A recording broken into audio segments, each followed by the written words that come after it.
Hello, everyone, if you're getting seated. Can you hear me? Great. Hello, my name is Marion. I'm very happy to be here today.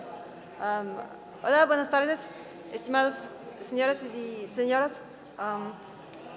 Yo hablo un poquito de castellano, con un poquito de acento argentino.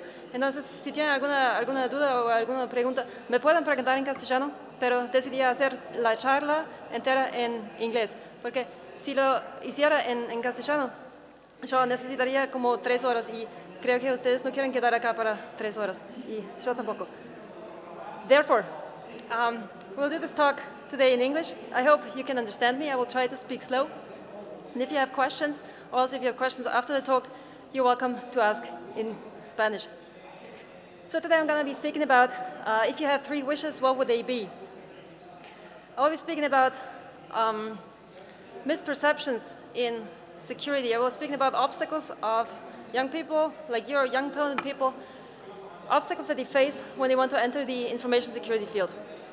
So if I'm asking every one of you now to think about a wish that you would have, or something that you would like to be in your life that you don't have yet, think about a wish. And I'm actually a bit sad that I'm really sure that any wish you might come up with will, for pretty sure, not look like this.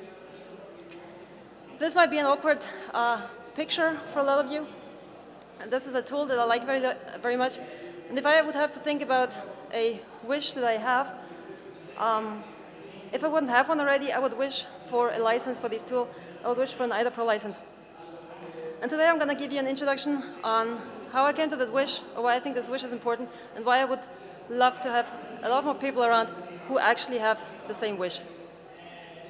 So the problem that especially my industry faces today is a lot of people look at this kind of screen and they don't think it looks anything fancy. They don't find this picture appealing. So today we're going to talk about why this is the case and why there should be more people being enthusiastic in reverse engineering malware. In the second part of my talk, I will be speaking about different obstacles that the industry itself faces for having too few specialists or having too few engaged people actually like to work on problems that we face today and like to provide solutions. My name is Marion. As the moderator already told you, I'm a malware analyst and reverse engineer.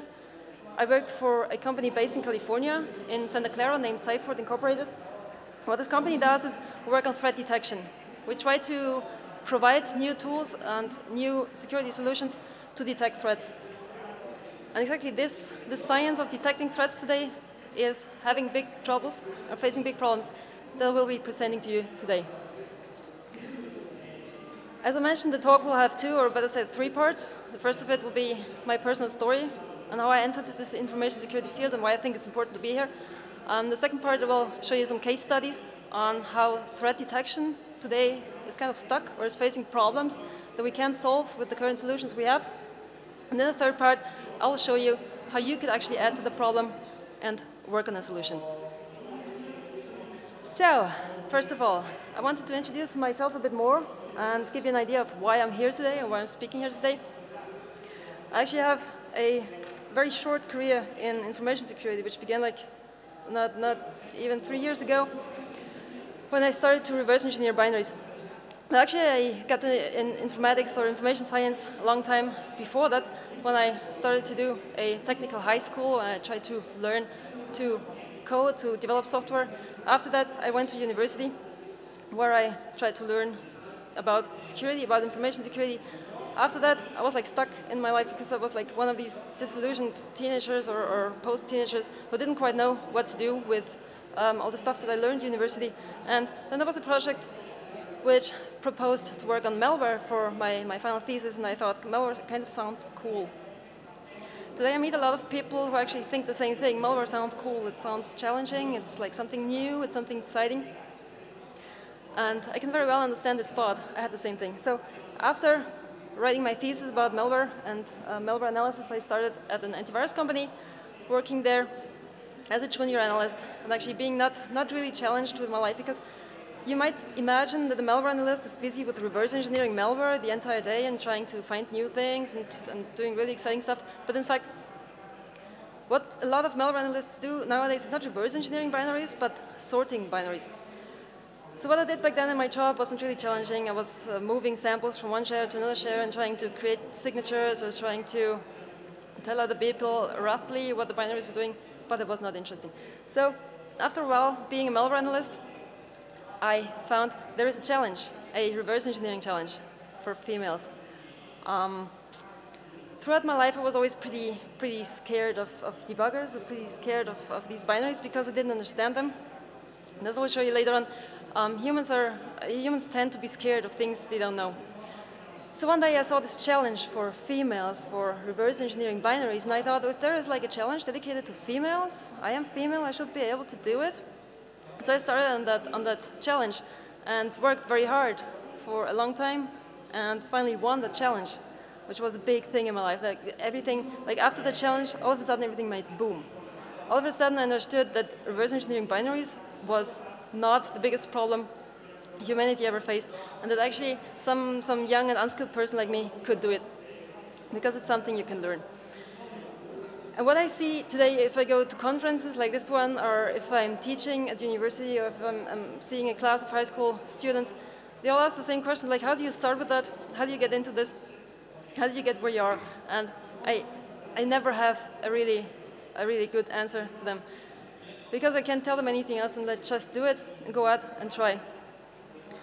So today I wanted to get into this problem a bit more of what keeps people from actually doing these really technical tasks, and what holds them back from getting into technology. Technology is something that in general scares people more than a lot of other sciences that we have out there. So if I talk to people what they actually want to do with their life, it's like, no, I don't think I'm going to be a low-level programmer. I rather think I want to be a journalist, or I want to be an author, or I want to work in multimedia design, or I want to study politics, or I want to, I don't know what, all these kind of other sciences that never really appeared that interesting to me.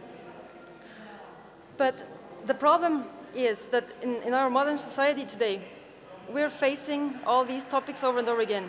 We see books, we see graphical design, we see all other sorts of multimedia, we see economy and politics in our everyday life and experience all the time. But we don't necessarily experience the inner workings of binaries on a daily basis. We don't necessarily experience discrete mathematics every day. And this is something, I don't say we have to change this. I don't want to do discrete math every day in the morning for breakfast, but what we have today is like people seeing the same easily understandable sciences over and over again and liking them more because they're actually used to it and because they understand it. We as humans, we tend to like things that we understand. We tend to like things that we're good at. And we're good only at things that we practice regularly. So I was seeing, as I'm not very skilled and not very experienced in reverse engineering binaries, it scares me. I'm afraid of opening a debugger and going through the binary because I don't understand what I'm seeing. If I would understand it better, I would like it more. If I would practice more, I would understand it better. So this problem is actually circular. So I think if we as humans would be exposed more to technology, be exposed more to the inner workings of technology, we would like it a lot more and not have these obstacles of actually entering these fields. So finally, it all boils down to a question of perception. I will give you a practical example. I actually prepared a story that I wrote down a long time ago, which is still valid. I want to tell you the story about how I learned how to park cars. This is a very personal story. It's not easy for me to share. No, I'm kidding. I'm today pretty good at parking cars, and I want to tell you how that happened. So I started to drive cars when I was 17, did my driver's license, and I always had in mind that I'm not good at driving cars because naturally I can't drive cars very well. And I actually figured out while doing the driver's license that I'm really not good at driving cars, especially not at parking them. So I kind of passed this driver's license exam and just decided to never ever park a car again. The day came, I started university, and university gave me a lot of challenges, a lot of obstacles, especially when it was about getting to class early in the morning.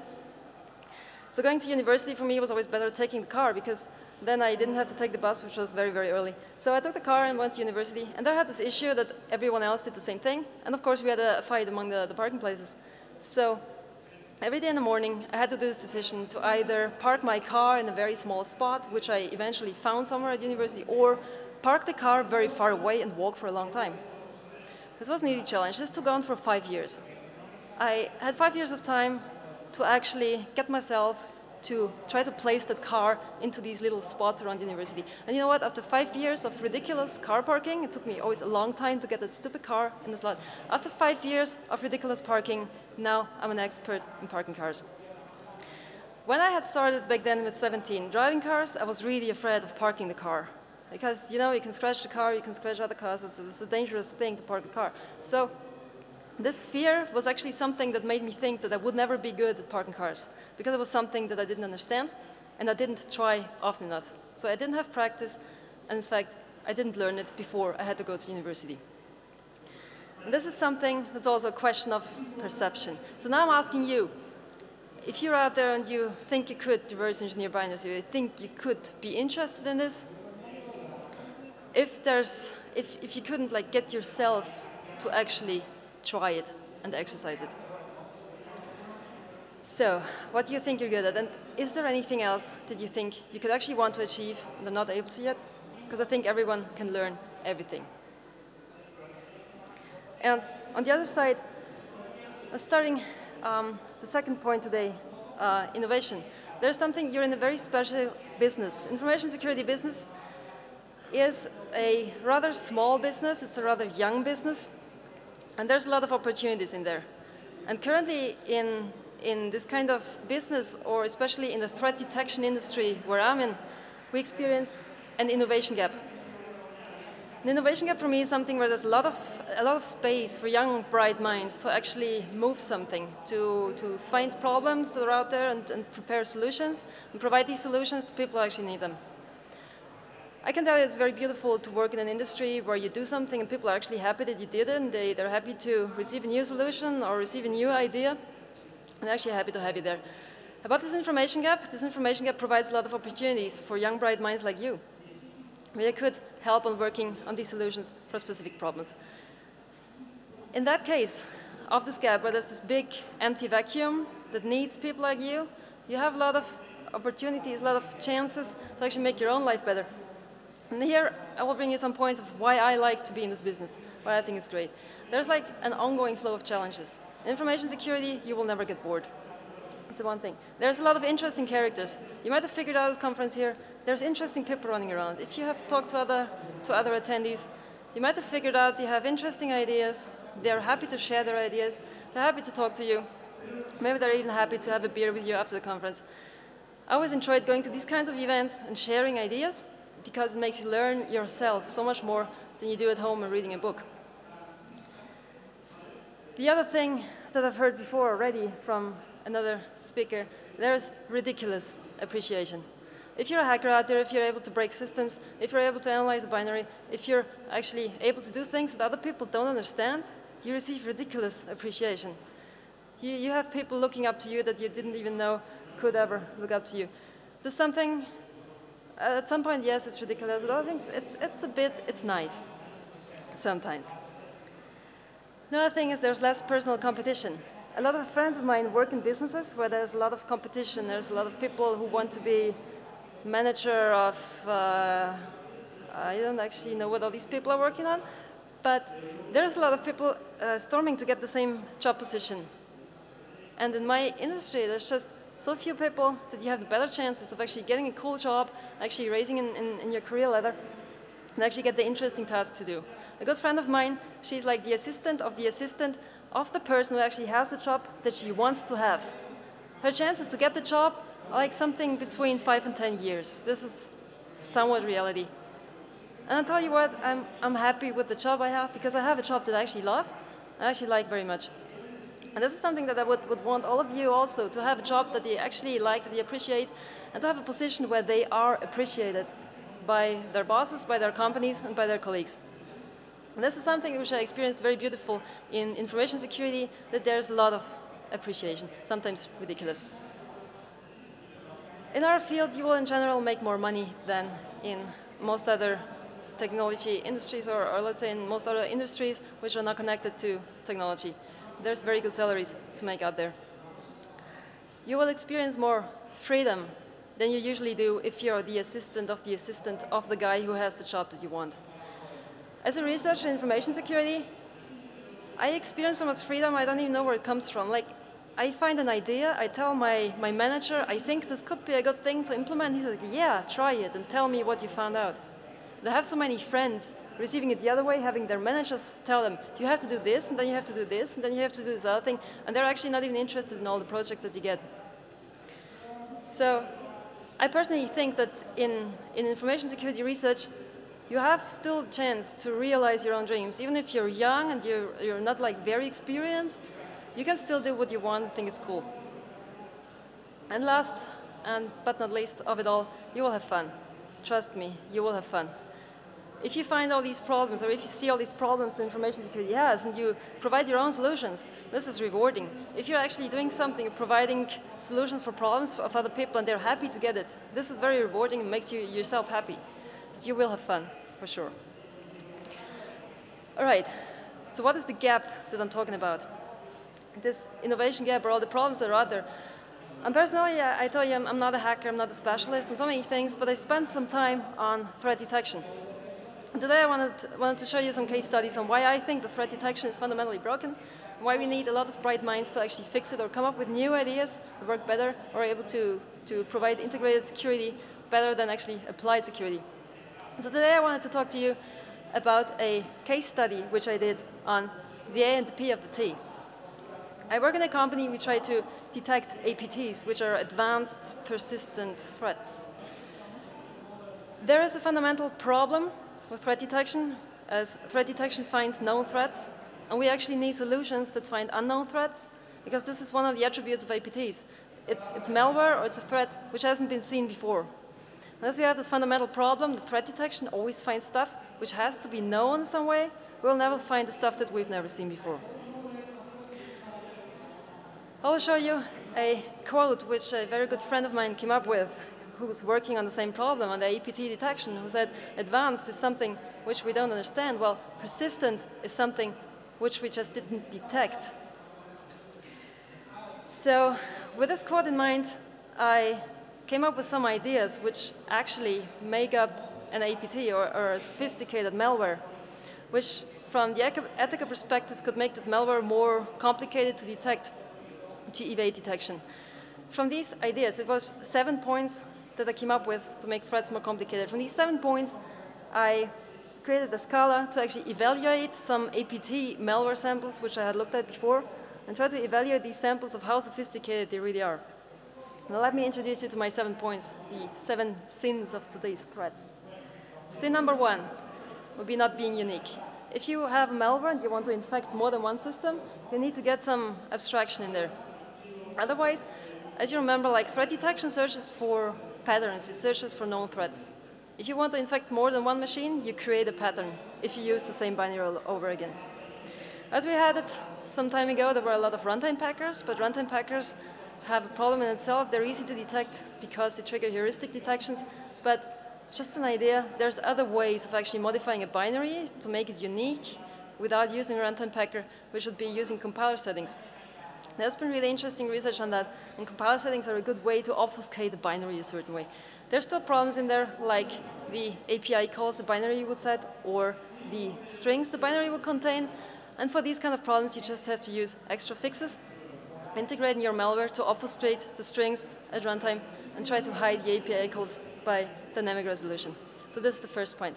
The second rule, one binary to rule forever doesn't work anymore because we have file hash-based detection, which is also some kind of pattern. If you infect more than one machine with the same file, this file shows up on more than one machine, logically. And file hash-based detection is working on exactly this, like finding a malicious binary and trying to find the same binary on other infected machines. This is bad. So what you have to do, is regularly update the binaries. We have seen malware which does it, which does in a interval of a few days to a few weeks, updates the binaries and just pushes a fresh binary, maybe with other compiler settings, to the machines to just not have the same binary on the machine forever. If you do this as an attacker, watch out to not update via service in Russia or in China or maybe Taiwan, because this could raise attention as well. Rule number 3, repetitive artifacts.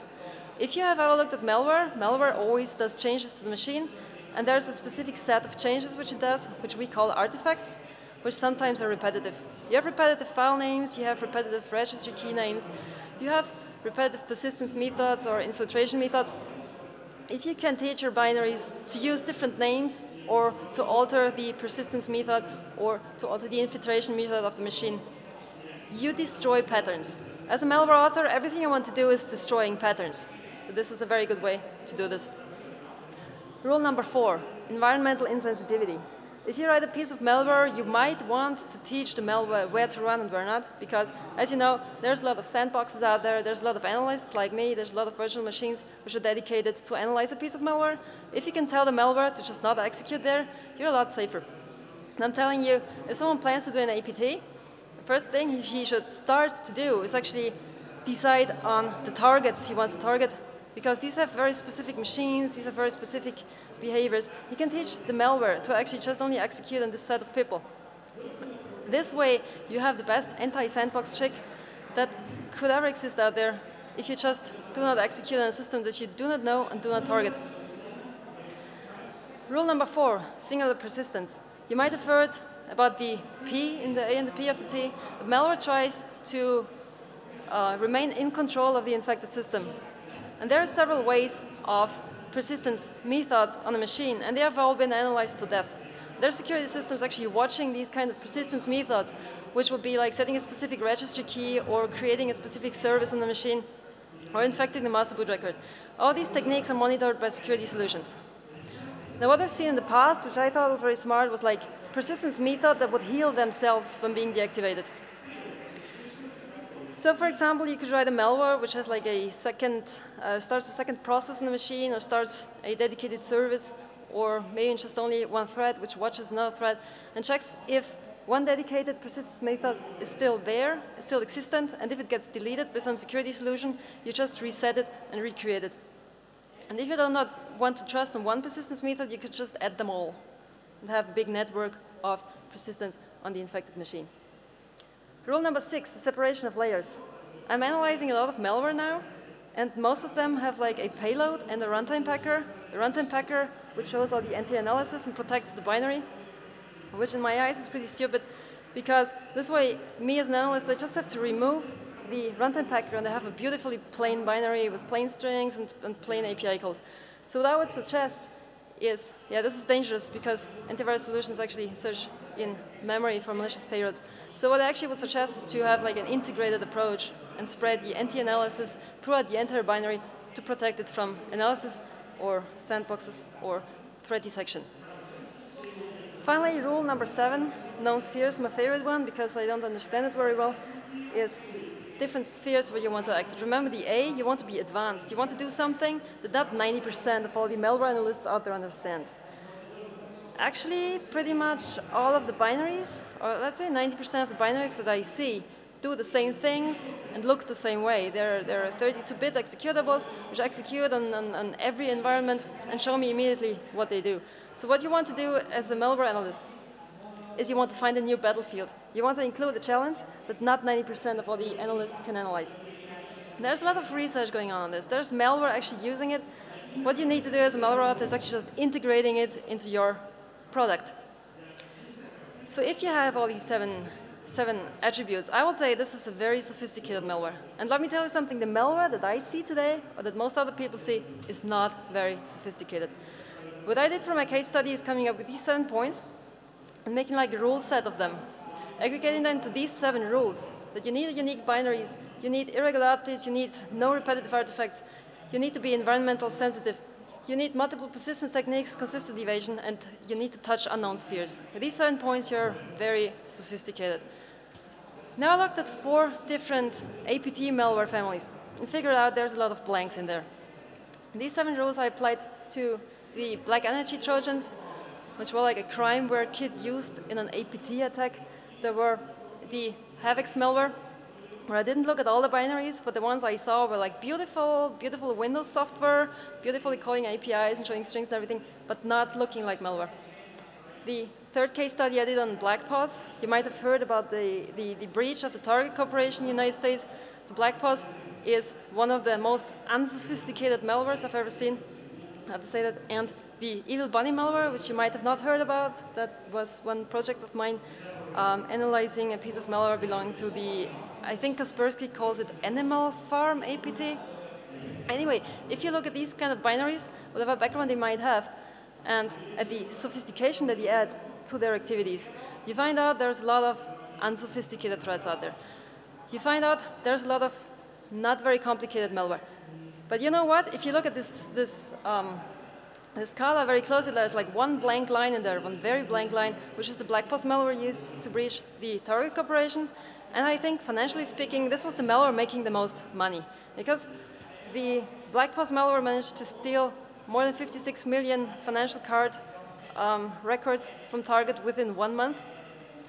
And I don't know how much money you get for a credit card number nowadays, but if you put this like 10 cents per credit card number, you might just as well have like more than $5 million, which you can actually earn with this work of 1 month. And as I told you, the malware is not very sophisticated. So what you can conclude from this, the malware is not sophisticated. It made a lot of money. The threat detection didn't work. The detection that was in place might have shown some log entries, whatever, but the entire detection logic didn't work. It failed, and it fails a lot. It fails a lot of time. Threat detection we have today works on a principle. It is searching for patterns. It is searching for something that it can evaluate as malicious. And if there's nothing malicious to see, we'll just say it's benign. So here's the 101 of threat detection, which I was just talking about. To detect a threat, you have to know the binary. Or you have to know the behavior of the binary. You have to recognize the binary because you saw it before. Or you know what the binary does to a virtual machine and to a sandbox is something malicious. If you can derive these informations, you can be sure you have found malware, or you can be sure it's benign. But this kind of approach relies on knowing patterns. If the threat detection doesn't have a pattern telling it the behavior is malicious, or this binary looks like something I've seen before, if that's not present, no threat detection on the planet can actually tell you it is. This applies to everything that searches for threats in the network, on the machine, in the memory, on the file system, in the registry, whatever. If there's no known malicious pattern, there's no chance of actually detecting the threat. So this is the information gap I was talking about. This is just only one problem that we face in the industry. There's a lot more. And I'm telling you, there's a big gap. There's a big need for talented people and for people who actually want to tackle these kind of problems. So what I want to ask people is to actually go into that field and try very hard to succeed and to create new solutions for us today. So summing it up, what I think is innovation and what we need today in our field would be, for once, bright minds. The second thing that I think we need today a lot, or we want to demand from people like you, is mad skills. You need to know something, you need to understand something to actually be able to come up with a feasible solution. And the third point, which I would want you to show, is to be a driven character. To be actually wanting to create solutions and wanting to change something. To not run after the idea of other people's, but come up with your own idea. Try to understand the problem and try to come up with something new and come up with something better. So all three of these attributes, to understand, to be smart, and to be determined. This is what I think makes up innovation and what we have a desperate need for this innovation gap. But there is a but, of course. At like events like this one today, or events I've been to before, or when I'm talking to friends of mine, or when I'm at a school talking to young people, asking them about what they want to do in life. They're like, yeah, this sounds cool what you do, this sounds fun and challenging, but I'm not sure if I can fit in there. I'm not sure if I could ever manage to do this. I hear this a lot. I hear this a lot. There might be people among the audience now that say, like, oh, this is bogus, but there's very few people who've never really had fear in their life of tackling something unknown, of trying on a project that they were not sure if they could succeed. So this kind of fear I have summed up recently in some few quotes, which I collected in only 2 different conferences, where I met a lot of professional people, which were, I have to learn this. I don't understand what you do. I have to learn it. I'm not sure about this, what you do. This looks very complicated. Someday I will try to learn this also, because I think it's cool, but I can't do it now. I'm not good at whatever. This is the worst thing to say. Actually, I'm not good at, oh, maybe there's one thing that's actually more destroying. It's, I can't. You will smile now, but I get this a lot. These are quotes that I wrote down after the second conference in a very short time. And believe me or not, all of these quotes came from women. I myself am a very big fan of diversity in information security and actually every field. And I get a lot of insecurity in insecurity, especially from the female characters around, who tell me exactly this. But let me point out that this is not a female problem. This is a problem that a lot of young people have. A lot of young people don't really talk about. That they see a lot of very technological things, a lot of very complicated things, and that they don't start on learning them because they're afraid they can never actually achieve anything. Let me tell you, I had the same thing. I was there at exactly that point when this female reverse engineering challenge came up. I was one of these females, and one of these youngsters saying, like, I'm not sure if I can ever achieve this. I was working as a malware analyst, watching other malware analysts, day in, day out. I was seeing them reverse engineering, I was seeing them writing reports and like having really cool findings, and I was always wondering how they got there, but I never tried myself. So what this challenge did to me, or changed my life in a way, so I would actually realize that there's a lot of things out there that I don't know. There's a lot of gaps I have in my head, and that I could actually tackle them. I'm not saying that people should go out now and read another set of books or do another set of tutorials or go to another lecture to listen to someone explaining the cool stuff. What I want you to do is actually to go out and try yourself, to get yourself a cool project, to join on a project university, to join an open source project, to get your own thing done, to do something that you think is cool and you want to achieve, and to actually finish it. There's also a lot of people starting on projects and never finishing them. It's just as good as if you had never started. So the final part of the talk today is the what now. I told you a lot about what gaps we have in security and what you could fill and how I think you should do it. But I haven't told you yet how I think you should actually go on to this specific problem. And if I could tell you something, I would want it to be to go out and kick ass.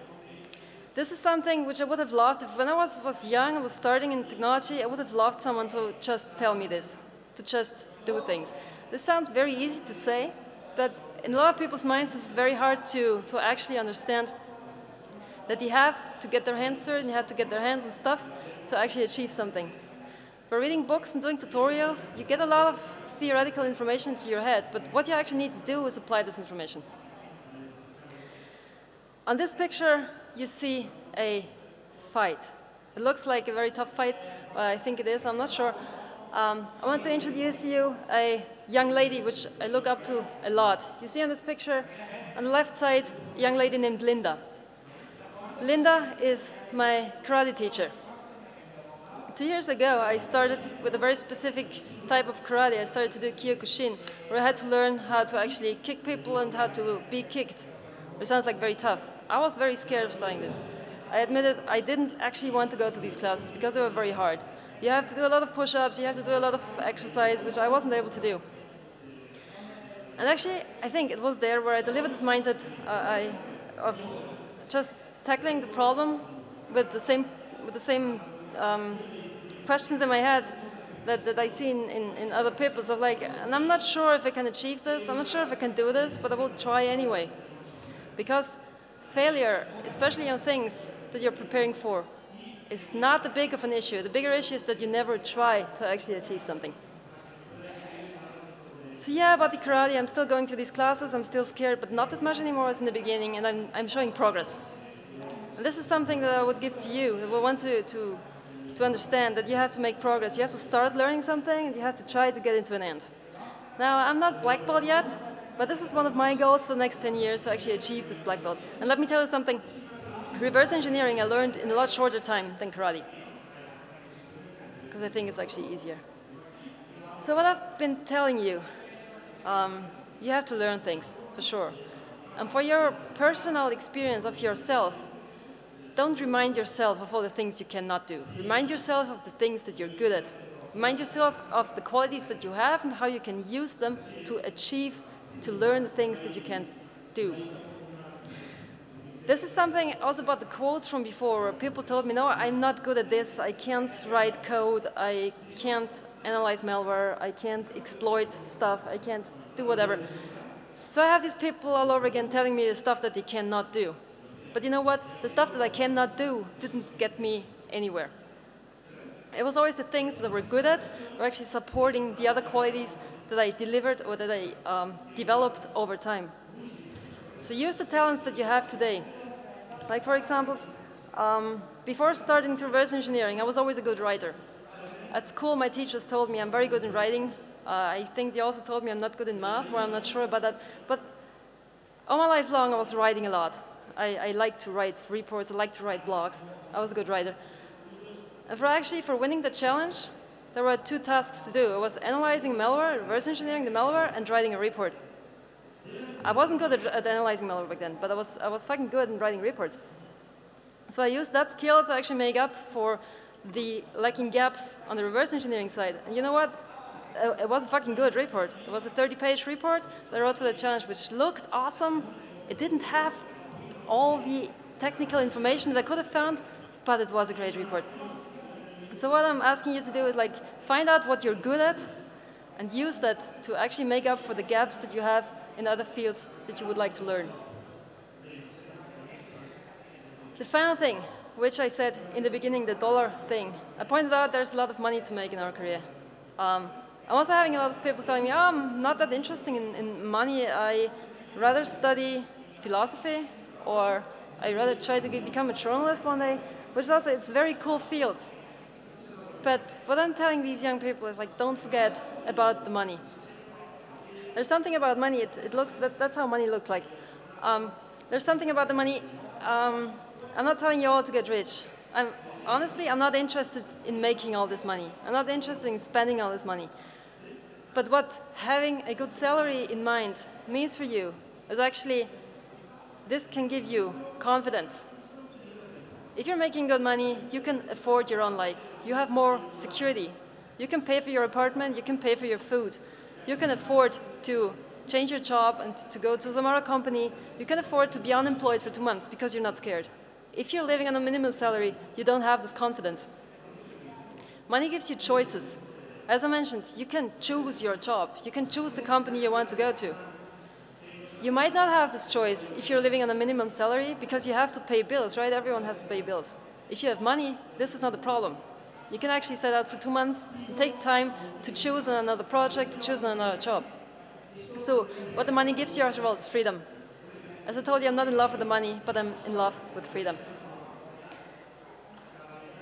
So finally, closing this talk, what I want to tell you is to choose your dreams carefully. There's obstacles. If you can identify the obstacle and actually achieve to get over it, this might be a field where you're entering, which could be the dream of your life, what you want to do. I sort of did this. I had no idea that reverse engineering binaries was so much fun. But after starting it, I figured out this is what I want to do. This is what makes me happy. I'm very happy now, I'm telling you. So choose your dreams carefully. Don't listen so much to what other people say, but think about what you want to do yourself with your career and make your decisions up with that. Because you can never really be sure if the dreams you have, you're running after, don't look like something like that. I promise you, I'm a reverse engineer. I'm having a lot of fun. I'm meeting great people. I'm making money, which is nice. I like this kind of job. I like to provide solutions or provide information to people who actually need it. And I like to understand things. I like to take things apart. So finally, I promise this is the last slide with pink headings. If I had 3 wishes, coming back to the beginning of the talk, if I had 3 wishes, the first thing would be that everyone has unbiased choices. That everyone has all the information he needs to actually choose what he wants to do and goes out and does it. Again, this is something which is, I think, harder for women than for men, to leave all the biased information aside and just understand what ideas are really about, or what technology is really about, and what they could do with it. So I'd wish for you to leave the biased information aside. The second wish which I would have is that we would all be free to think whatever we want. Because believe it or not, there's businesses and there's countries and there's societies where this is not the case. People are not allowed to think what they want. And then the third wish, I would want the security of our products or our security today to be integrated in systems to guarantee our safety and privacy. Now, if you go out of this talk and think about what wishes you have and what you're hunting after, I hope I gave you some interesting ideas on what to wish for. And, well, I want to say thank you for your attention. And if you have any questions, please ask now or catch me up later. I think I will be here till tomorrow. Thank you.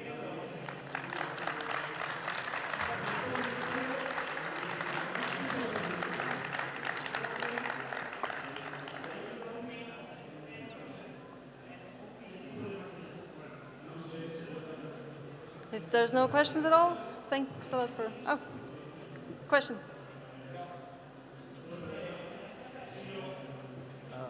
Hola. ¿Funciona? Ah, vale. Could you repeat the 7 rules again, please? You want to write malware? Who knows? Can I have the slide? I'm not sure. Oh, I can try. Oh, wait, the first one was to create unique binaries. The second one was to exchange the binary on the system regularly. The third one was, you know what, maybe it's easier to send you the slide deck later on. Oh, great. The first one, not to be unique. The second one, you have one binary to rule forever. The third one, you leave repetitive artifacts on the machine. Number 4, you are not sensitive to your environment. Number 5, you have a singular persistence method. Number 6, you don't care about separation of layers. And number 7, you only move in known spheres. Thank you.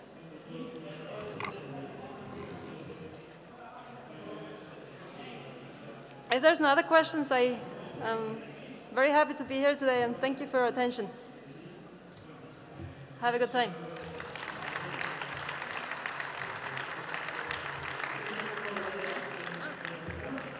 As you are, I think, the only female here as a speaker in the auditorium, could you please tell us? There was a second one. The second one? Oh, yeah, maybe. Well, she's sitting there. It's the first one I have seen. Sorry. So I'm wondering if you could tell us which is the greatest challenge or difficulty that you have faced being a woman in this industry. Thank you. Myself. Seriously, the biggest problem I always had was the doubt I had myself into whatever I would want to achieve.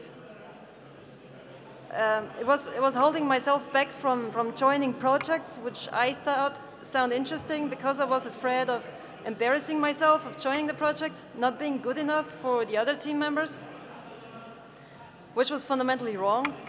I was scared of starting on reverse engineering binaries before the challenge because I thought there's so many other people who are really good at this and doing great work. And if I were to start that, I would probably fail terribly. And this was a problem until I found out that everyone fails and that failing is actually a good thing because when you fail on something, you learn a lot more than if you actually achieve something. And this is something that I had to understand. I think a lot of people have to understand this. Because, as I said, I experienced a lot of people coming up asking me, how did you start? Or how did you do this? Or what would you recommend to do that? I think this is the wrong questions to ask. What you should ask is like, do you have a challenge for me? Do you have an exercise for me? Do you know about any challenges out there? Do you know about a capture the flag contest where I could join? Do you know people who could get me that direction? This is, I think, the better questions to ask, or the better direction to go.